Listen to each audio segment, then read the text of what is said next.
batabuka ate bali mu kutabula abalala bamanyi katono nako ke bamanyi tebakategeera ate tubayite eno fa bawugira ewala bajje tubalage gye tuwugira tebajja ate bawugira kumpi ate ne batawaanya abantu ne babalaga nti bamanyi ate nga tebamanyi. Lwaki musumbula abantu mwagala bateekawa nabi abasajja wano nga basanyuse n'abakyala kusuuta mukama waffe nabi Muhammad sallallahu alaihi wasallam mwagala ssanyu lifaanana litya kyemuba mulaba abaana baabwe baggweredde mu bidongo simanya mu nyegenyege eyo gye nabagamba kubanga babagobye muno omwana abuuza nti kati essanyu ndijjewa. Nolwekyo ekisookera ddala abaana abo tebalina mpisa kubanga nabbi sallallahu alaihi wa alihi wasallama musajja yali wa mpisa nga n'abatamukkiriza ayogera nabo mu mpisa n'obukkakkamu.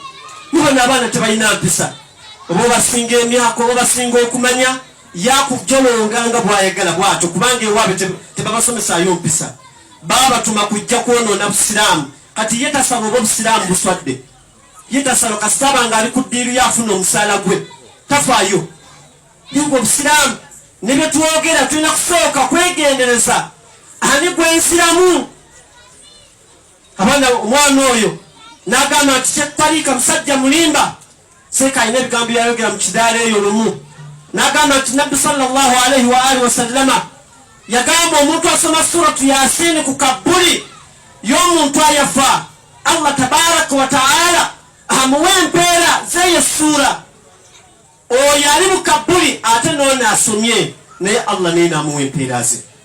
Omwana gye yava olw'obutamanya kuba bawugira kumpi ebintu abirabira ku ngulu n'agamba nti Sheikh mulimba nnyo n'amenya ebitabaawo mu magezi ga amafunda ne banneebe babeera naye mu kyoto sima kyoto kya irimu nze kiyita kyoto kya bujega irimu boogerayo ebigambo ebyo mpiira batuma irimu simanya kyoto kya irimu nze simanyi teri irimu ekyo kyoto kya bujega ekyo kubanga ebyogerebwa tebijja mu bantu. N'amenya ekitabo mu kyaba mufuti baabwe nabbi waabwe Sheikh Albani Nasiruddin omu ku baseeka baabwe abakulu ennyo bannabbi baabwe n'agamba nti Sheikh Albani yagamba mu kitabo kye bayita silsilatul ahadithi ad-da'ifa n'agamba mu kitabo kya Sheikh mwe yakuŋŋaanyiza ahadithi enfu nze nali simanyi nti ekigambo da'if kitegeeza bufu nali manyi kitegeeza bunafu hadithi ennafu. Kati omuntu oyo atamanyi Luwarabu byakuvumulira bifu onotegeera otya eddiini y'Obusiraamu. Ekigambo da'ifa kitegeeza ahadithi ennafu so si bufu. Omusajja agambye silsilatun enkuŋŋaanyizo za ahadithi ennafu naye nga si nfu oba olyawo zisobola okukola. Naye ono omwana omuvubuka simanya mu kyoto kyabwe gye babeera eyo nga beerimbalimba n'agamba nti mu kitabo kya hadithi enfu tubagamba nti ekigambo da'ifa kitegeeza bunafu so si bufu. Najja n'agamba Sheikh Tariika nti mudallis musajja mulimba ate nyine n'amenya ebitabo n'agamba nti hadithi yo gyeri. Kati maadha yamenya ebitabo abamu ne bamuddamu ne bamugamba nti Sheikh teyalimbe naye yakoze ensobi teba nsobi okwerabira bannange si nsobi. Omuntu nga musomi wa bitabo bwatyo bw'alina okubeera bw'aba akugambye basheekhe bano batera okwogera n'agamba nti aya erabika eri mu Yasin oba mu Fatiri naye amakulu mweri nti ogibikkudde n'okisanga mu Qur'ani abanga okwerabira oba bulimba okwerabira guba musango nidde omuntu lunaku yeerabira naye akakasizza nti hadithi mweri mu bitabo by'Obusiraamu nti mugende musomere bannammwe suratu Yasin ku makabbuli. Zikiri bw'obanga gwe tosobola kukunyenya ate ogambye zikiri ekyasinza obuzito ye la ilaha illallah. Kati bwe mugyogera n'osigala bw'oti wallahi oba mukalubo nnyo. Zikiri erina okukunyenya buli bagamba la ilaha illallah olw'okuba y'amaanyi erina okukola ki? Erina okukunyenya. Katonda bw'ati bwe yagamba nti idha dhukira Allah wajilat qulubuhum buli boogera ku Allah omubiri gwe gwesisiwala ne gwenyenya. Abatapuliiki n'omusomera Qur'ani ngamba asigalawo ng'ekitibwa ati ne bwati. Naye ffe alhamdulillah emitima gyaffe migonvu eri Allah. Emitima gyaffe gitya Allah tabaraka wa ta'ala.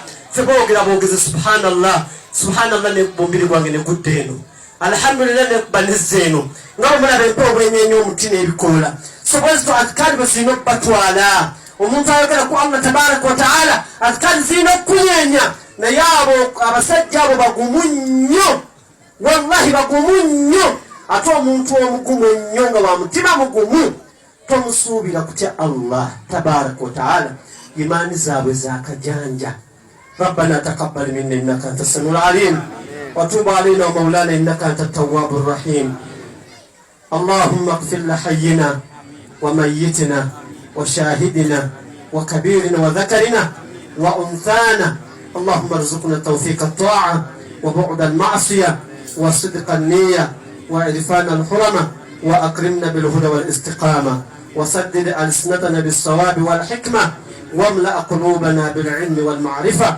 وطهر بطوننا من الحرام والشبهة أي الله سبب نقوم مجابة دوان وبجرك أبانا ولونجي وبجرك أبانا ولونغوفو أبالي يقل النبي محمد نيوم النبي محمد أي الله ولياتب امتدالا ولو الله مواني ومانو مسلفو أموهم هنو مروجا على يقل النبي محمد نيوم النبي محمد أي الله مواني يذكر تبريكي يذكر سنونجي يا الله وبتيك السنة النبي محمد النبي صلى الله عليه وآله وسلم نصبوشتي الله يا يمل السميلين بي أمزيوملين بي وصلى الله على محمد وآله وصحبه وسلم والحمد لله رب العالمين بعد مسلم ولوبد نصبوشتي الله أبكومي